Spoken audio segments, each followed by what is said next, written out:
I used to think humiliation came in loud moments. I thought it arrived with screaming matches, slammed doors, or dramatic betrayals that everyone could clearly point to and say, that was the moment everything fell apart. But the truth is, real humiliation is quieter than that. Sometimes it looks like a folding chair beside a trash can, while your own family raises glasses 10 feet away and pretends you do not exist. My name is Nathan Cole. I am 34 years old, and for most of my life, I played a role inside my family that nobody officially assigned to me, but everyone silently depended on. I was the reliable one, the responsible one. The person who always answered the phone, covered the bill, fixed the problem, and kept things from collapsing while everybody else got to enjoy themselves. I was never the favorite son or the exciting one people bragged about at parties.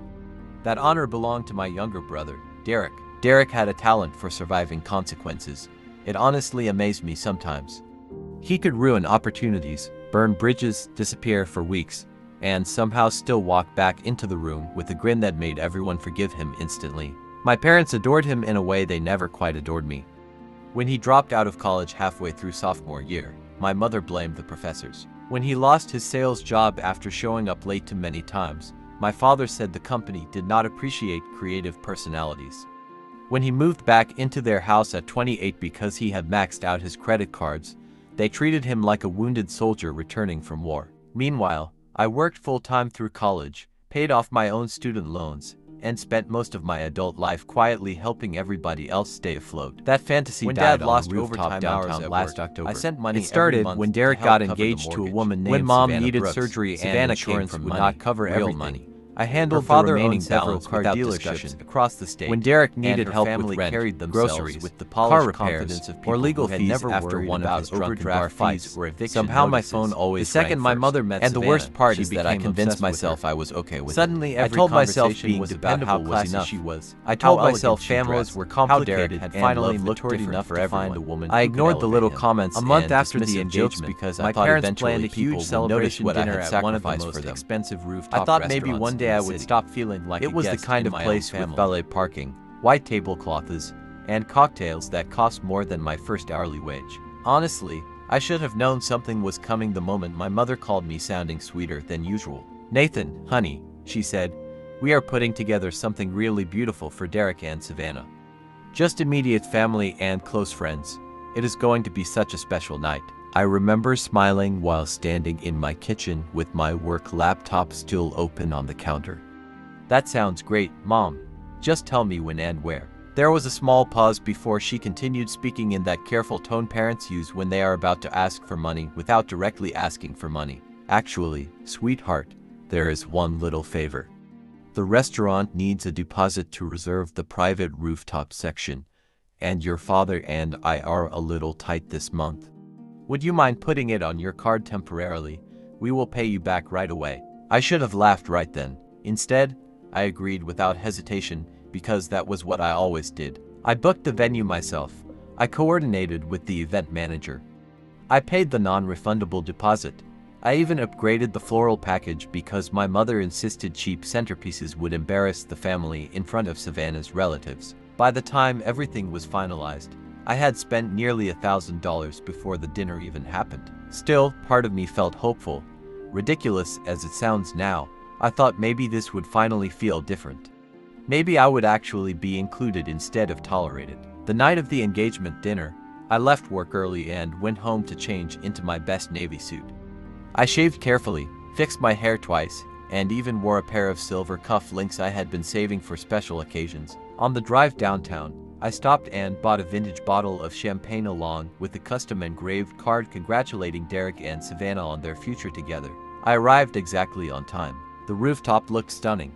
Strings of warm lights stretched overhead, candles flickered across the tables, and soft jazz drifted through the evening air while the city skyline glowed behind everything. For one brief second, I actually felt proud.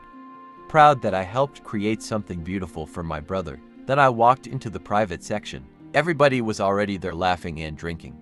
My parents sat near the center beside Savannah's family while Derek stood holding a whiskey glass and soaking up attention like sunlight. Conversations filled the room. Waiters moved between tables carrying trays of expensive appetizers. Nobody noticed me at first. When Derek finally looked up, He gave me the same lazy grin he used to wear after getting away with something as a teenager. "Hey, Nate," he said casually. "Glad you made it." I walked toward the group holding the champagne bottle, expecting someone to tell me where to sit. Instead, Derek pointed toward the far corner of the rooftop near a service station where a single folding chair sat beside a trash container hidden behind decorative plants. "Sorry, man," he said with fake sympathy. "Main table is for family only, but they found you a seat over there." At first I honestly thought I misheard him. I looked around waiting for someone to laugh and say he was kidding. My mother avoided eye contact. My father smirked awkwardly into his drink. Savannah glanced down at her phone pretending not to notice. A few of Derek's friends actually chuckled under their breath. My chest tightened so hard it hurt. I stood there frozen while years of swallowed embarrassment crashed through my head all at once. Every holiday where I paid for groceries while Derek got praised for showing up. Every family vacation where I covered expenses but still felt invisible. Every birthday dinner where people joked about me being boring because I worked too much while conveniently ignoring the fact that my work kept helping them survive. Nobody said a word, so I walked over to the folding chair and sat down beside the trash can. I did not take my coat off. I did not open the champagne. I just sat there in silence while my family celebrated 10 feet away like I was some random stranger who wandered into the wrong event. For nearly 2 hours, I watched them toast Derek and Savannah's future. I listened to speeches about family, loyalty, and love while servers passed plates around the main table without offering me a single thing. At one point, Derek gave an emotional speech thanking everyone who had supported him through difficult times. People applauded while my mother wiped tears from her eyes. Not once did anyone acknowledge me. Eventually dessert arrived. The skyline darkened into night, and the jazz band slowed into softer music while conversations became louder from alcohol. That was when the waiter approached holding a leather check folder. He stopped near the main table first, then glanced down at the reservation details before turning toward me. "Excuse me, sir," he said politely. "The remaining balance tonight comes to $3,284. Would you like us to use the same card on file?" Every head turned toward me. Derek leaned back casually and laughed. "Yeah, my brother has it covered." Something inside me finally broke. I stood slowly and looked directly at the waiter. My voice came out calmer than I expected. "No," I said, "that will not be necessary." The waiter blinked in confusion. "Sir, your card is attached to the reservation." I nodded. "I understand, but I was informed tonight that this table is for family only." Apparently, I am not part of the event. The silence afterward felt violent. Derek's smile disappeared instantly. My mother stared at me like she could not believe I was speaking publicly instead of quietly absorbing humiliation like usual. Savannah's father slowly lowered his wine glass and looked between all of us with growing confusion. "Come on, Nathan," my mother said quickly. "Do not make this awkward." Awkward. I almost laughed hearing that word after what they had done. I looked around the rooftop one last time. The candles, the flowers I paid for, the expensive dinner. The people who had spent the entire night treating me like furniture. Then I pointed calmly toward the folding chair beside the trash can. "You made it very clear where I belong tonight," I said, "so you can handle your own bill." Derek shot to his feet immediately. "Are you serious right now?" "Completely. Bro, it was a joke." "No," I replied. "It was disrespect." My father finally spoke up then, sounding irritated instead of apologetic. "Nathan, enough already. You already covered the deposit. Just finish paying and stop causing a scene." That sentence changed everything, because suddenly I realized they truly believed I would never walk away no matter how badly they treated me. They thought responsibility meant weakness. They thought kindness meant obedience. I looked directly at my father. "You are right. I did pay the deposit. I booked the restaurant. I handled the decorations. I rearranged my work schedule to be here tonight. And in return, my own family set me beside a garbage can." Nobody responded. Savannah's father stared at Derek with open disgust now. Even some of the guests looked uncomfortable. I picked up my coat and the unopened champagne bottle. "You wanted family only," I said quietly, "so handle it like a family." Then I walked out. I skipped the elevator and took the stairs all the way down 20 floors because I was too angry to stand still inside a small enclosed space. By the time I reached the street, my hands were shaking so badly I could barely loosen my tie. I thought the worst part was over. I was wrong. The text started before I even made it home. First Derek, "You seriously embarrassed me tonight." Then my mother, I cannot believe you would humiliate this family over a harmless joke. Then my father. Call me immediately. I ignored all of them. About an hour later, an unknown number called me. I almost declined it, but something told me to answer. It was Savannah. Her voice sounded quieter than usual, almost nervous. Nathan, can I ask you something honestly? Sure. Did you really pay for everything tonight? I frowned. What do you mean? Derek told my parents and my father that you volunteered because you wanted to give us a gift.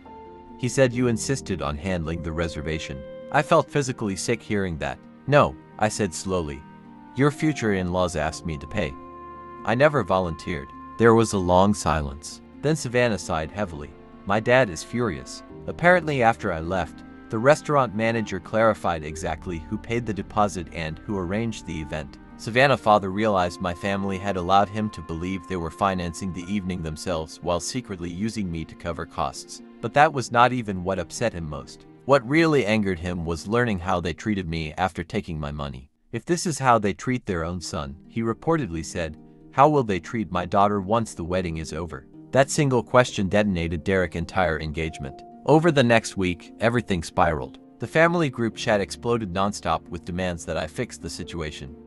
My mother accused me of tearing the family apart. My father insisted I should apologize because Savannah relatives now viewed our family negatively. Derek blamed me for embarrassing him in front of wealthy people he desperately wanted approval from. Not one person apologized for the chair beside the trash can. Not one. Then something unexpected happened. My Aunt Rebecca called me. She was my mother's older sister and one of the few people in the family who never pretended to be overly emotional. She ran a successful real estate business, rarely attended holidays, and generally stayed away from family drama.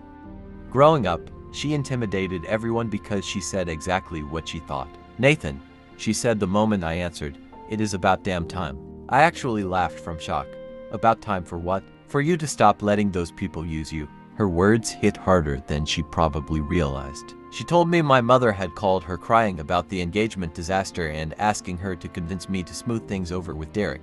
Instead, Aunt Rebecca told her something nobody else ever had. Maybe Nathan finally realized he deserves better. That conversation changed me more than the rooftop dinner itself, because for the first time in my life, someone in my family acknowledged the truth. I was not overreacting. I was exhausted. 2 days later, Derek called me sounding panicked. Bro, Savannah's father canceled the wedding venue reservation. I said nothing. Derek continued rambling about deposits, family image, and how Savannah was suddenly questioning everything about their relationship. Then he said something that made my decision crystal clear. Can you help me fix this? Not apologize. Not explain. Fix it. Like I was still just a problem-solving machine designed to clean up his disasters. That same night, I logged into a shared bank account I had opened for Derek 2 years earlier, when he was unemployed and struggling financially.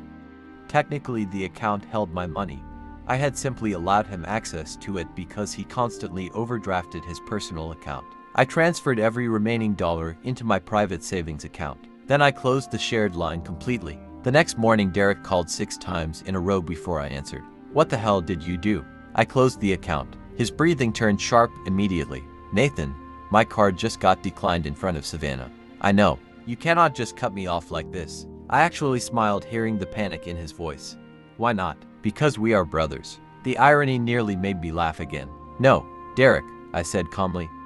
According to you, family sits at the main table, remember? He started swearing at me after that, accusing me of jealousy, saying I always resented his personality and popularity, claiming I was sabotaging his future because I hated seeing him happy. But honestly, his words barely affected me anymore. For the first time in years, I felt strangely peaceful. Then came the final twist nobody expected. 3 nights later, Savannah emailed me. The subject line simply read, I owe you the truth. Her message was long and brutally honest. She admitted she had ignored red flags throughout her relationship with Derek because he was charming and exciting. But the engagement dinner exposed things she could no longer ignore. She told me Derek regularly mocked me behind my back. He called me predictable, pathetic, and desperate for family approval. He joked openly about how easy it was to get money out of me whenever he needed help. Reading those lines hurt more than I expected. But then Savannah wrote something else. I ended the engagement tonight. I stared at the screen for nearly a minute. She explained that after speaking privately with the restaurant staff and hearing multiple versions of the truth collapse under scrutiny, she realized Derek's entire personality depended on manipulation and performance. According to her, he still refused to admit what he did was cruel. He kept insisting I ruined everything by being dramatic. That was when she understood the problem was not the dinner. The problem was who he actually was. Near the end of her email, she wrote something I will probably remember for the rest of my life. You were the only person in that family who acted with dignity that night. I did not respond immediately. Instead, I sat alone in my apartment staring out the window while the city lights flickered below. For years I believed love meant sacrifice. I believed being useful would eventually make people value me. But all it really did was teach them I would tolerate anything. The weeks afterward were ugly. Derek moved back into my parents' house after Savannah ended the engagement. My mother blamed me publicly to extended relatives while privately begging me to reconnect with the family. My father tried acting neutral, though he still slipped comments into conversations about how families should forgive each other. But something inside me had permanently changed. I stopped answering every phone call. I stopped sending money. I stopped rescuing grown adults from consequences they created themselves. And slowly, my life became quieter. Better quieter. I took the vacation to Spain I had canceled years earlier. I started therapy for the first time in my life and realized how deeply I tied my self-worth to being needed. I reconnected with old friends I had neglected while constantly prioritizing family emergencies. I even moved into a new apartment downtown with huge windows and enough space to finally breathe. About 6 months later, I ran into Savannah by accident at a bookstore coffee shop. She looked different, lighter somehow. We talked for almost an hour. She apologized again for not speaking up sooner during the dinner, and I admitted I probably would have accepted that treatment forever if things had not exploded publicly.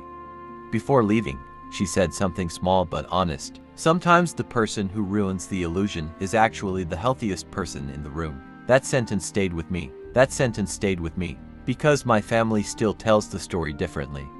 According to them, I overreacted to a harmless joke and destroyed my brother's engagement out of pride. They still avoid acknowledging the years behind that moment because doing so would force them to confront uncomfortable truths about themselves. But I know what really happened. A man who spent his entire life quietly accepting disrespect finally stood up from the folding chair beside the trash can and walked away. And once I did, everybody else had to face the mess they created without me there to clean it up anymore.